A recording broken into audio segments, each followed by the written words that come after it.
ሰላም የቻናላችን ቤተሰቦች፣ በዚህ ቻናል አማርኛ፣ እንግሊዘኛ፣ ሂሳብ እንዲሁም ሌሎችን ትምህርቶችን በኦንላይን እናስተምራለን። መማር የምትፈልጉ ቪዲዮ ላይ ባስቀመጥነው ስልክ በኢሞ፣ በቴሌግራም፣ በዋትስአፕ እንዲሁም በሌሎች የሶሻል ሚዲያ አማራጮች ይደውሉልን። የምትፈልጉትን ትምህርት በምትፈልጉት ሰዓት እናስተምራለን፣ እያስተማርን እንገኛለን።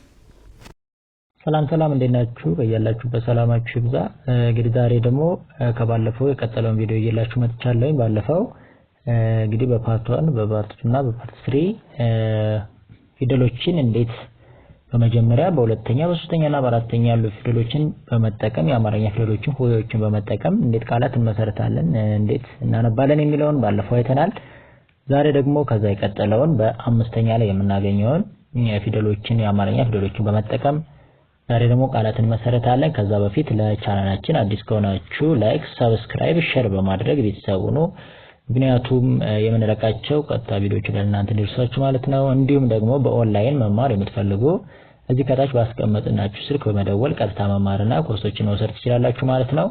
እንግዲህ እንደሚታወቀው እነዚህ ሆሄዎችን በመጠቀም የተለያዩ ቃላትን እየመሰረትን እንዴት አድርገን እናነባለን የሚለውን በደንብ እናያለን ማለት ነው። እንግዲህ ዛሬ ከዛ ቀጥለን በአምስተኛ ላይ ተቀምጠው የምናገኛቸውን ሆሄዎች ወይም ፊደላትን በመጠቀም ቃላት እየመሰረትን እናያለን ማለት ነው። አሁን እስኪ ቀጥታ ወደ ሆሄዎች እንሄድሽ። ለምሳሌ ቺኛዋ ሄ ትባላለች።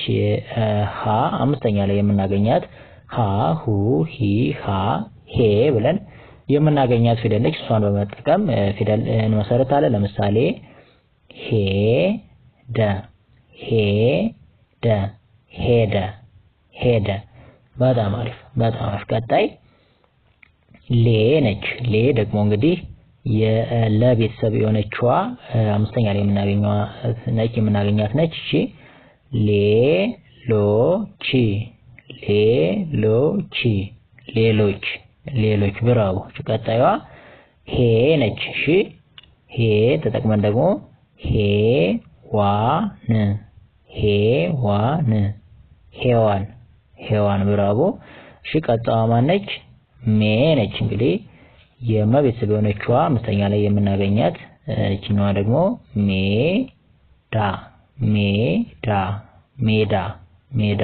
ብራቮ። እሺ ቀጣይ ሴ ነች። የሴ ቤተሰብ የሆነችዋ ፊደል እንጂ እሷን ተጠቅመን ስንመሰረት እንግዲህ ሴቶች፣ ሴቶች፣ ሴቶች፣ ሴቶች። ብራቮ። እቺኛዋ ደግሞ ሬ ነች። እሺ የረ ቤተሰብ ነች። እኛዋም ሬዲዮ፣ ሬዲዮ፣ ሬዲዮ፣ ሬዲዮ። ብራቮ።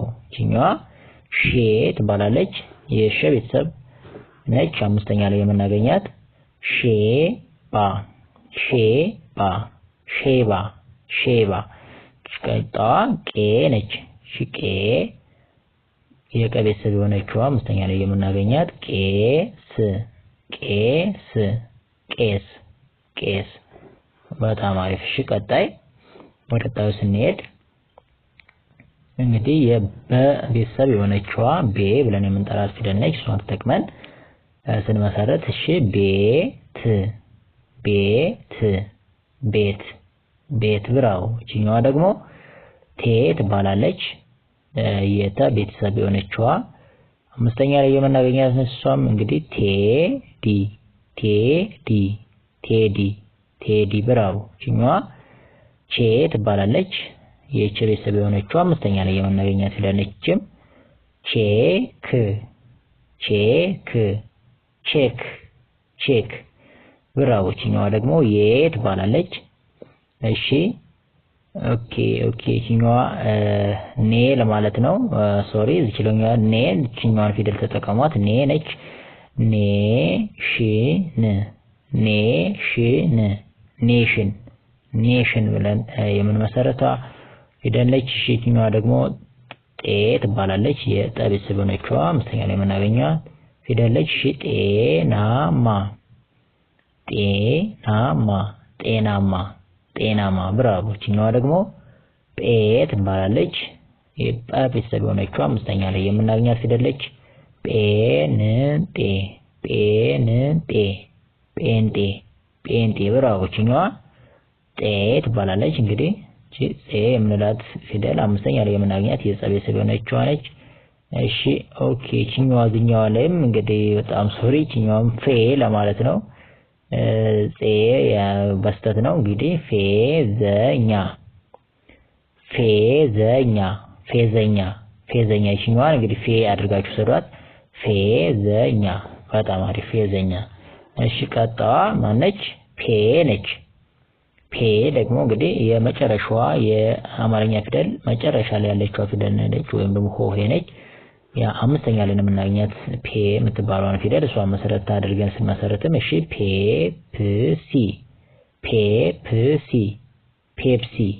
ፔፕሲ